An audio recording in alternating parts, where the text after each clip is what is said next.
গল্পের নাম আমার তুমি, লেখা তানিশা সুলতানা, পর্ব সংখ্যা 6। বললাম না বাসায় কেউ নেই, তাও ম্যাঁ করছিস কেন? তুলতুলে হাতে জামা কাপড় দিয়ে বলে শান, 5 মিনিটে চেঞ্জ করে বের হবি, 1 মিনিট লেট হলে আবার বৃষ্টির মধ্যে রেখে আসবো। বলেই হনহনিয়ে চলে যায় শান। তুলতুল হাঁপ ছেড়ে বাসে, লোকটার তাহলে কাণ্ড জ্ঞান আছে। তারপর মনে পড়ে শানের ঠান্ডা গলায় দেওয়ার থ্রেড, তাড়াতাড়ি চেঞ্জ করতে হবে। তাড়াতাড়ি করে উল্টো করে জামা পরে দরজা খুলে তুলতুল। হাত পা কুঁচকে গেছে, জ্বর যে আসবে এটা নিশ্চিত তুলতুল। কয়েক সেকেন্ডের ব্যবধানে শান চলে আসে, তুলতুল হাতে এগিয়ে দিয়ে শান তুলতুলের হাত না ধরে বুকে হাত গুজে দাঁড়ায়। তুলতুল মাথা তুলে তাকায় শানের দিকে, হাতটা নামিয়ে দেয়, অপমানিত হয়। তুই না থাকবি না, চলে যাবি? তাহলে হাত বাড়িয়ে দিয়েছিস কেন? কারণ এখনও আমি হাঁটার মতো অবস্থায় নেই, যখন হাঁটতে পারবো তোকে 2-4টা থাপ্পড় মেরে চলে যাব। মনে মনে কথাগুলো আওড়ালেও মুখে বলতে পারে না। শায়ান 2 কদম এগিয়ে আসে, কথা তুই না মারলেও সত্যি যে তাহমিনা তুলতুল শায়ান মাহমুদকে ছাড়া এক পা এগোতে পারবে না। বলেই কোলে তুলে নেয় তুলতুলকে।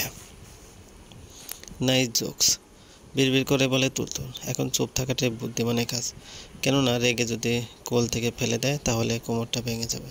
তাই তুলতুল চুপচাপ থাকে। শায়ান তুলতুলকে বিছানায় বসিয়ে দেয়, শুয়ে পড়ে। আমি একটু পর আসছি। তুলতুল শুয়ে পড়ে, শায়ান গলা অবধি চাদর টেনে দিয়ে বেরিয়ে যায়। বিকেলে গা কাঁপিয়ে জ্বর আসে তুলতুলের, ব্যান্ডেজ ভিজে যাওয়াতে আবারও নতুন করে ব্যান্ডেজ করা হয়। পায়ের ব্যথাও বেড়েছে খুব।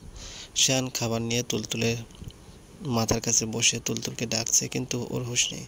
সায়দা বেগম, শান, সুমু ওরা বসে আছে তুলতুলের পাশে।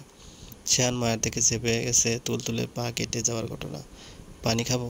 একটু নড়চড়টে অস্ফুরণ কণ্ঠে বলে তুলতুল। শান তড়িঘড়ি করে তুলতুলকে পানি দেয়, মাথায় হাত দিয়ে উঁচু করে পানি খেয়ে দেয়। কিছু খেয়ে ওষুধ খেতে হবে, শান শান্ত গলায় বলে। তুলতুল পিটপিট করে চোখ খুলে শায়ানকে দেখে কপালে বাজ ফেলে। আপনি আসবেন না আমার কাছে, খুব খারাপ আপনি, আপনার জন্য এখন আমি অসুস্থ, তুলতুল ভাঙা ভাঙা গলায় বলে। শান ঢোক গিলে মায়ের দিকে তাকায়। সায়দা বেগম শান্ত চোখে তাকিয়ে আছে শানের দিকে। এই শান্ত চাউনিতে শান ভয় পেয়ে যায়, এটাই ঝড়ের লক্ষণ। শান আবার শুয়ে দেয় তুলতুলকে। আসলে মা হয়েছে কি? শান আমতা আমতা করে মাকে কিছু বলতে চায়, সায়দা বেগম হাত উঁচু করে থামিয়ে দেয়। এতক্ষণ বুঝতে পারলাম মেয়েটার গাল দুটো লাল কেন। তুলতুলের গালে হাত বুলিয়ে দিয়ে বলেন উনি। ভাইয়া শুধু শুধু টর্চার করে তুলতুলের উপর। সুযোগ পেয়ে সুমো বলে, আমার সাথে বাইরে আয় তুই। বলেই সায়দা বেগম চলে যায়। শান জোরে শ্বাস নিয়ে মায়ের পিছন পিছন যায়। একদম শানের রুমে গিয়ে থামেন উনি। শান চোরের মতো ওনার পিছনে দাঁড়িয়ে থাকে।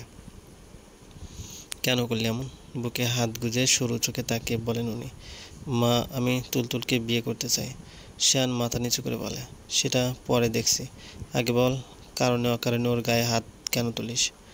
কথা শোনে না আমার, একটা কথা বললে 10টা কথা শুনিয়ে দেয়, এমন করলে চলে বলো? আমাকে ইগনোর করেও সহ্য হয় না আমার। শান নির্বাকভাবে বলে কথাগুলো। ফোঁস করে শ্বাস নেয় সায়দা বেগম। আমি বুঝে গেছি, তুই তুলতুলকে এখানে থাকতে দিতে চাইছিস না। আমার ভাই বিশ্বাস করে তার মেয়েকে আমার আমানত হিসেবে পাঠিয়েছে, আর আমারই ছেলে প্রতিনিয়ত তাকে টর্চার করছে। মা, তুমি ভুল বুঝছো, তুই আমাকে ঠিক বোঝাতে আসিস না। কালকেই আমি তুলতুলকে হোস্টেলে রাখার ব্যবস্থা করব। আর কি যেন বলছিলি, বিয়ে করবি? তুই তো তুলতুলের এক নোকের যোগ্য না, ওর বিয়ে ঠিক হয়ে গেছে, এসব বাদ দিয়ে কাজে মন দে। এক নাগারে কথাগুলো বলে সায়দা বেগম বেরিয়ে যেতে নেয়। তুমি আমার মায়ের আগে বেস্ট ফ্রেন্ড, তাই তোমাকে নিজের ইচ্ছের কথা বললাম। এখন এটাও শুনে রাখো, তুলতুল কোথাও যাবে না, এই বাড়িতেই থাকবে, আর আমি ওকেই বিয়ে করব, এটা অ্যানি কস্ট।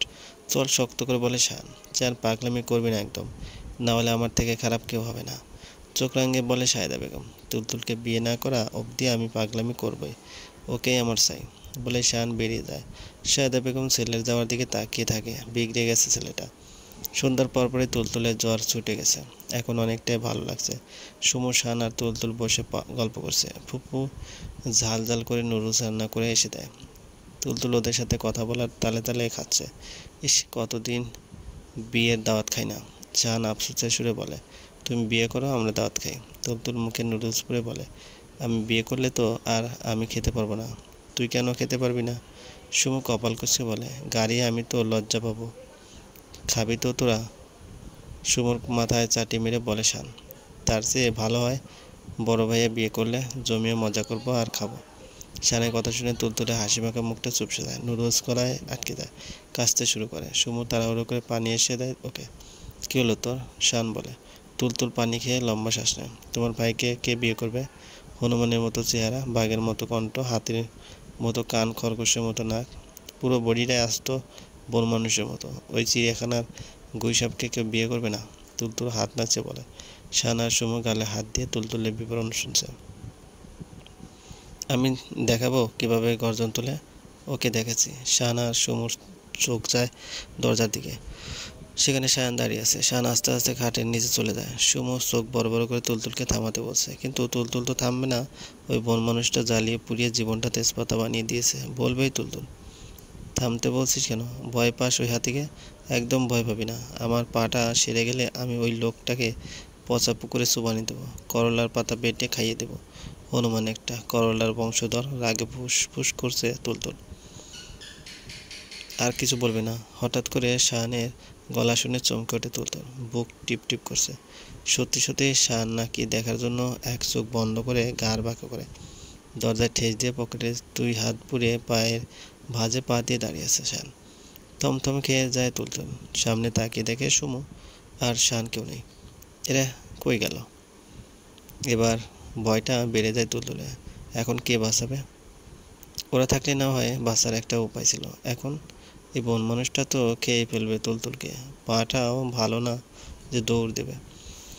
চলবে। গল্পটি ভালো লাগলে অবশ্যই লাইক করবেন, কমেন্ট করে জানিয়ে দেবেন। চ্যানেলে যদি নতুন হয়েছে অবশ্যই সাবস্ক্রাইব করবেন, পাশে থাকা বেল আইকনটি প্রেস করে রাখুন, যাতে নতুন নতুন ভিডিও আপলোড করার সাথে সাথে আপনার নোটিফিকেশনে চলে যায়। আর অলরেডি যারা সাবস্ক্রাইব করে রেখেছেন তাদেরকে অসংখ্য ধন্যবাদ। ভালো থাকবেন।